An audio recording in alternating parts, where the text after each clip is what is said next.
हाँ माँ हसीना बेगम, तव्हांजी ज़िंदगी कीअं पई गुज़रे? छा तव्हांखे पंहिंजो पुराणो वक़्तु यादि करे पछताओ नथो थिए? पछताओ छा जो बचड़ा, ज़िंदगी आहे उखी या सुखी गुज़री वेंदी। सही था चओ। पछताओ त ज़मीर वारनि माण्हुनि खे थींदो आहे। जिन जो ज़मीर मरी वञे उन्हनि खे कहिड़ो पछताओ? इहे बि नाहे त मां पंहिंजे सुखी वक़्त खे यादि न आहियां कंदी। असां तोखे फ़र्श था खणी अर्श ते विहारियो, पर तूं उन पंहिंजी इज़त खे संभाले न सघे हसीना बेगम। जेकॾहिं मुंहिंजी सज़ा मौत आहे त तो हिन वक़्त ताईं मूंखे ज़िंदा छो छॾियो आहे बचड़ा? मूंखे मारे छो नथो छॾे?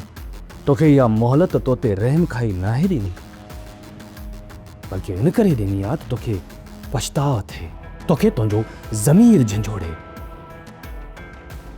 जेॾी मूं तोखे ॾिठो त तो में जीअण जी ॿीहर उमेद जागे पई,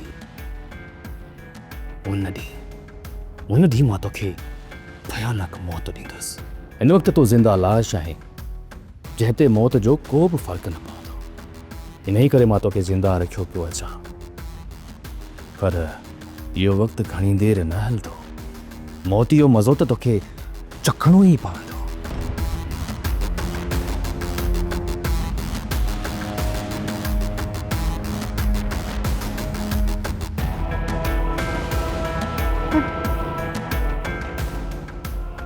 शायदि इहो ॾींहुं ॾिसण जे लाइ तूं ज़िंदा न रही चाकर ख़ान।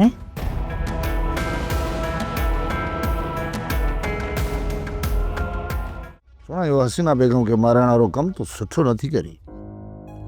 चाकर खान पंहिंजनि दुश्मननि खे बश्क कंदो थो वञे त छा हू चाकर खाने खे छॾींदा? सोटर भाॼाई सही थी चए। जेॾीमहिल बि जाबर ऐं रूंडे खे मौक़ो मिलियो न त चाकर खान खे लेटाए विझंदा। साईं तूं बि कन खोले इहा ॻाल्हि ॿुधी छॾ।